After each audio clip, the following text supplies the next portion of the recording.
the light at about eye level, and you want to put them equidistant behind your computer.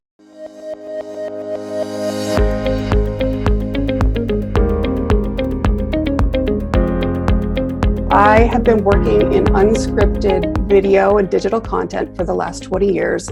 One of the most important things that you can do when you are doing a video chat is to find a great location in your home.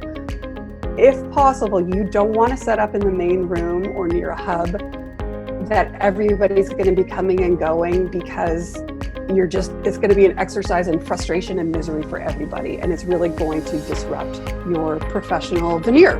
Ideally, you can find a corner of a room where the door closes.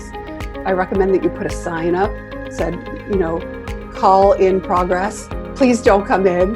The second thing that you want to do when you're finding your location is you want to choose a background that has some interest and some depth.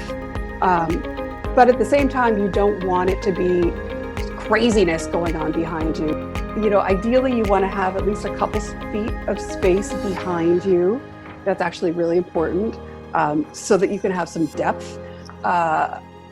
Sitting up, back up, flat against a white wall is, that is one of my least favorites. But I picked this because the door shuts. And I have a good color going on behind me.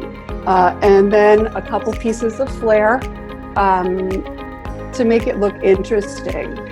I love to add something living. I know a lot of you do too, but it reminds me to breathe.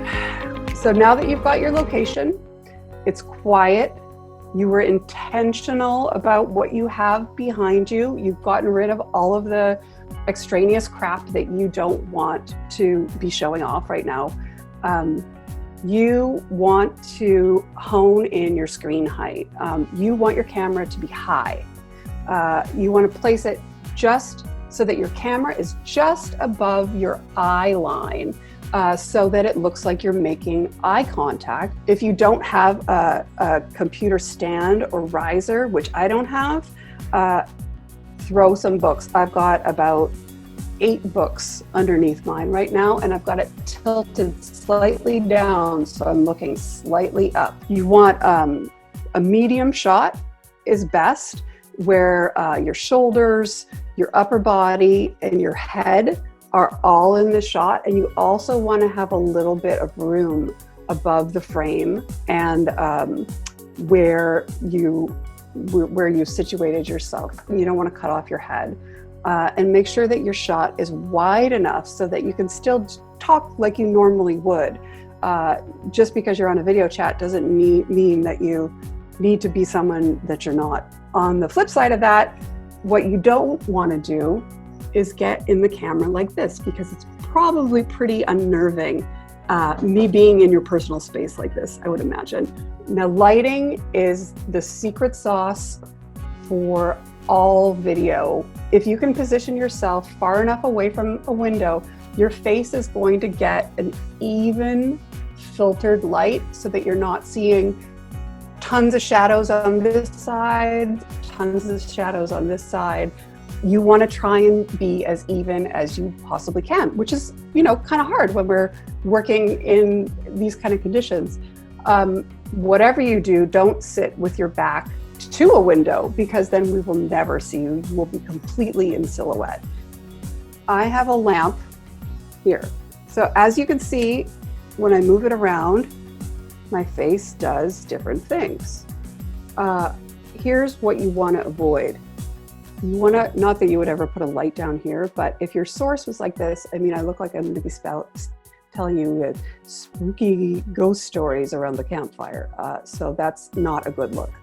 The one mistake that is most commonly made is when you have a light, say your light is your light bulb that is above you just in the ceiling, your ceiling. They're called your practical lights, your built-in lights. If you have something like that, it casts a lot of shadows on your face. This is where you get the under eye circles and the bags and the not ideal situation. So try not to rely on your main light being on the ceiling. What you want to do is take a lamp like this and put it behind. Okay, mine isn't stretching because you need an extension cord too.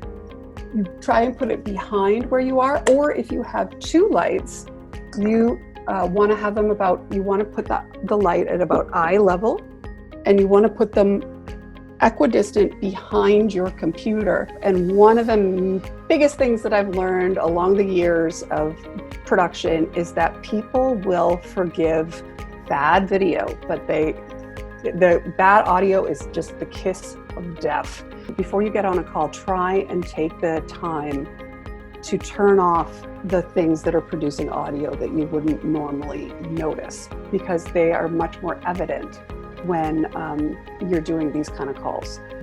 I'm using my headphones instead of speakers because the built-in speakers on most computers, unless you have a very special setup, the built-in speakers are going to be much lower quality, and it's going to lower your sound quality and increase the risk of feedback and sound distortion. Your space bar on your computer, if you're using a computer or a laptop, you can press the space bar when you want to talk, and then you let go of it when you don't. So you can use it like a walkie-talkie. You want to silence all of the alerts and the calls that you receive on your computer. Also, turn off any apps that you are not using on your computer. Stop it hogging your bandwidth, because that's when you get laggy and things stutter and the quality of your call just goes down all the way. What I do, once I get everything organized, I take that little image, your mirror image of yourself talking, and I minimize it, which is hard to do, but it helps keep you focused on who you're speaking to. You need to look like you are listening, even if you're not, because the thing is, when you're on a video call, people can always see you. You might not know if you're on a close-up, but there's potential for you to always be on camera. So keep that in mind and try and keep yourself as composed as possible when you are not listening. People can see, like, if you're fussing around and, checking your messages down here. People on television don't do that.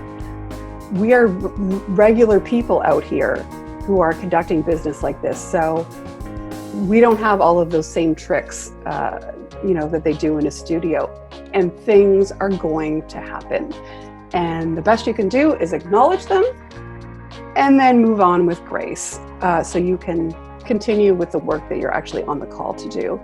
It all comes down to, this is a visual medium, so let them focus on you doing your thing and not the stuff that's happening around you.